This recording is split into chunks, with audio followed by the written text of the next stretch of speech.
स्वागत है। आज हम कुछ बेहद दिलचस्प दावों पर बात करने वाले हैं। हाँ बिल्कुल। समय यात्रा या कहिए अतीत को देखने की संभावना, क्या ये मुमकिन है? हमारे पास आज दो बड़े ही अनोखे स्रोत हैं। हाँ, एक तो वेटिकन के एक पादरी की कथित मशीन है और दूसरा एक युवा छात्र का अजीबोगरीब प्रयोग। बिल्कुल।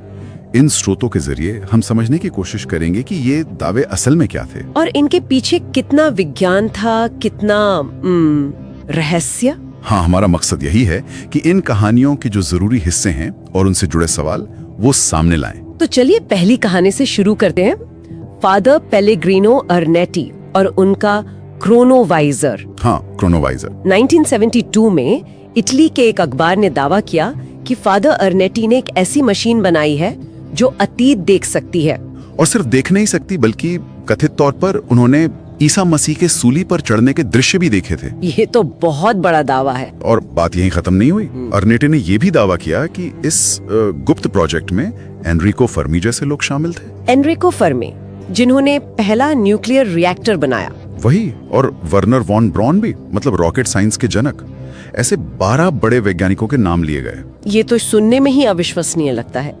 अच्छा, तो ये मशीन, ये क्रोनोवाइजर, ये काम कैसे करती थी? सिद्धांत क्या था? सिद्धांत भी उतना ही कह सकते हैं अनोखा था। उनका मानना था कि जो अतीत की घटनाएं हैं, हाँ, उनकी इलेक्ट्रोमैग्नेटिक तरंगे और ध्वनि तरंगे वो किसी तरह वातावरण में फंसी रह जाती हैं। मतलब हमेशा के लिए। हाँ, कथित तौर पर। और ये मशीन उन्हीं फंसी हुई तरंगों को पकड़कर उन्हें प्रोसेस करके ऑडियो वीडियो में बदल देती थी। सुनने में तो ये किसी साइंस फिक्शन फिल्म जैसा लग रहा है। बिल्कुल। और देखिए, वैज्ञानिक नजरिए से देखें तो ऐसी फंसी हुई तरंगों का कोई ठोस प्रमाण हमारे पास नहीं है। ये विचार काफी अटकलबाजी वाला लगता है। तो फिर ये आइडिया आया कहाँ से? कहानी की शुरुआत ऐसे हुई कि अर्नेटी और एक और पादरी, फादर जमेली, कुछ रिकॉर्डिंग कर रहे थे। अच्छा। और उन्हें टेप पर कथित तौर पर फादर जमेली के मृत पिता की आवाज सुनाई दी। क्या बात कर रहे हैं? हाँ, और वहीं से अर्नेटी को ये विचार आया कि शायद अतीत की आवाजें या तस्वीरें पकड़ी जा सकती हैं। लेकिन क्या ये वाकई अतीत देखना था या सिर्फ एक संयोग या कोई तकनीकी गड़बड़ी? ये सवाल तो है ही। और एक और दिलचस्प बात ये हुई कि 1988 में वेटिकन ने खुद ही एक चेतावनी जारी की। चेतावनी? किस बारे में? कि इस तरह की किसी भी मशीन पर काम नहीं करना चाहिए जो अतीत देख सके। इससे ये रहस्य और भी गहरा गया कि क्या वाकई कुछ था या वेटिकन सिर्फ अफवाहों को दबाना चाहता था। अजीब कहानी है। चलिए अब दूसरी कहानी पर आते हैं। ये शायद और भी ज्यादा अजीब है। Mike Markram. हाँ, माइक मार्कम एक 21-22 साल का इलेक्ट्रिकल इंजीनियरिंग का छात्र। 1995 के आसपास की बात है। वो एक डिवाइस बना रहा था जिसे जेकब्स लैडर कहते हैं। हाँ, मैंने देखा है। वो 2 मेटल रॉड्स होती हैं जिनके बीच बिजली का आर्क ऊपर की तरफ चढ़ता है। फिल्मों में दिखाते हैं अक्सर। बिल्कुल। तो माइक ने उसमें थोड़ा बदलाव किया। वो चाह रहा था कि आर्क आसानी से बन जाए। कैसे? उसने एक लेजर का इस्तेमाल किया 2 मेटल पोल्स के बीच की हवा को गर्म करने के लिए। अच्छा, ताकि हवा ज्यादा कंडक्टिव हो जाए। हाँ वही। लेकिन तभी उसने कुछ अजीब देखा। हवा में एक तरह का भंवर जैसा जो अदृश्य था पर शायद हीट सिग्नेचर छोड़ रहा था। हवा में भंवर? हाँ, और जब उसने जिज्ञासावश उसमें एक छोटा सा स्क्रू फेंका तो वो स्क्रू पल भर में गायब हो गया और फिर कुछ फीट दूर जाके गिरा। गायब होके गिरा? मतलब टेलीपोर्टेशन। उसे यही लगा कि शायद उसने गलती से कोई स्पेस टाइम में गड़बड़ी कर दी है, कोई पोर्टल या शायद एक टाइम मशीन का हिस्सा बना लिया है। एक छात्र ने अपने घर पर? ये तो कमाल है। कहानी यही नहीं रुकी। वो और उत्साहित हो गया। उसने सोचा कि इसे बड़ा बनाना चाहिए। और उसके लिए उसे ज्यादा पावर चाहिए होगी। सही समझे। और ज्यादा पावर के लिए उसने पास के पावर स्टेशन से 6 बड़े ट्रांसफार्मर चुरा लिए। क्या? ट्रांसफार्मर चुरा लिए? हाँ, और इस चक्कर में पूरे मोहल्ले की बिजली गुल हो गई। जाहिर है वो पकड़ा गया। फिर तो जेल हुई होगी। नहीं, जज ने शायद सोचा कि ये बस एक तनाव में आया हुआ छात्र है, थोड़ा अजीब है, तो उसे छोड़ दिया। शायद मानसिक तनाव का हवाला दिया। बच गया। लेकिन इसके प्रयोग का क्या हुआ? इसके बाद वो 8 बेल के रेडियो शो पर गया। ये शो ऐसी ही अजीबोगरीब कहानियों के लिए मशहूर था। उसने अपनी कहानी सुनाई और लोगों ने यकीन किया? कुछ लोगों ने किया। उसे शो के जरिए फंडिंग भी मिल गई। अच्छा, फिर उसने बड़ी मशीन बनाई? हाँ, और इस बार उसने लोगों के सामने प्रदर्शन करने का दावा किया।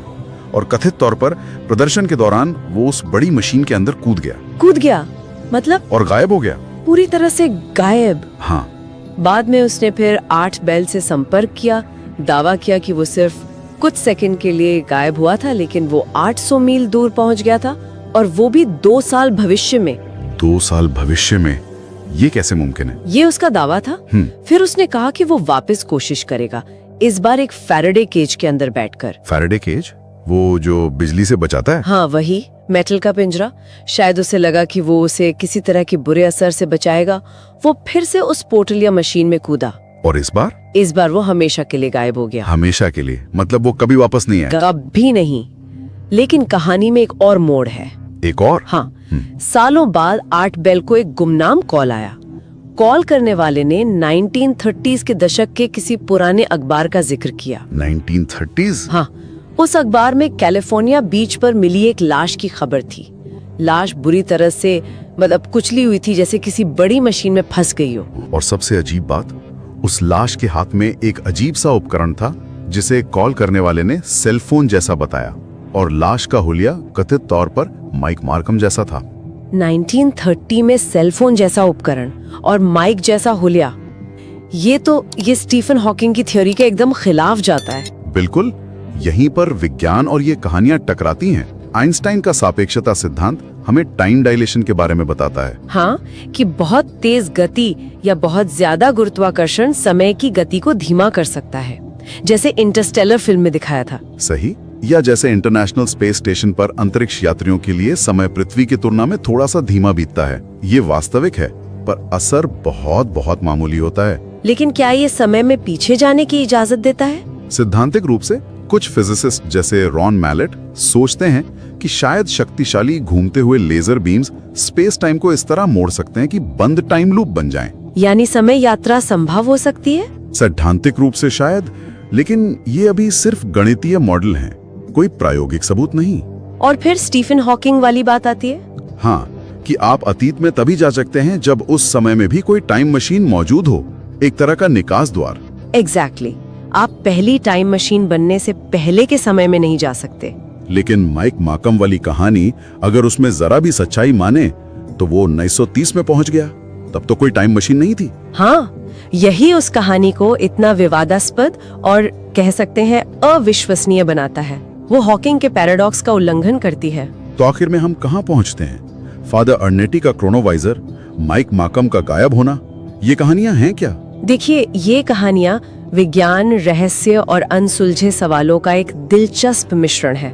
क्रोनोवाइजर की तकनीक सुनने में अविश्वसनीय लगती है, और मार्कम की कहानी, उसमें इतने मोड़ हैं, इतने छेद हैं कि सच जानना मुश्किल है। दावे बहुत बड़े हैं, लेकिन जो ठोस सबूत हैं वो लगभग ना के बराबर हैं। क्या ये घटनाएं वास्तविक थीं, या बढ़ा चढ़ाकर बताई गई, या कुछ और ही था?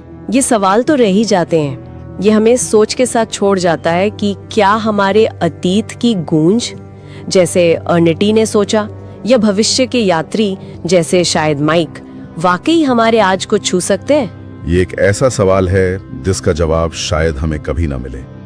लेकिन इन कहानियों पर सोचना, विज्ञान की सीमाओं को टटोलना, ये अपने आप में काफी दिलचस्प है। बिल्कुल, ये सोचने पर मजबूर करता है कि समय की प्रकृति शायद उतनी सीधी ना हो जितनी हम समझते हैं।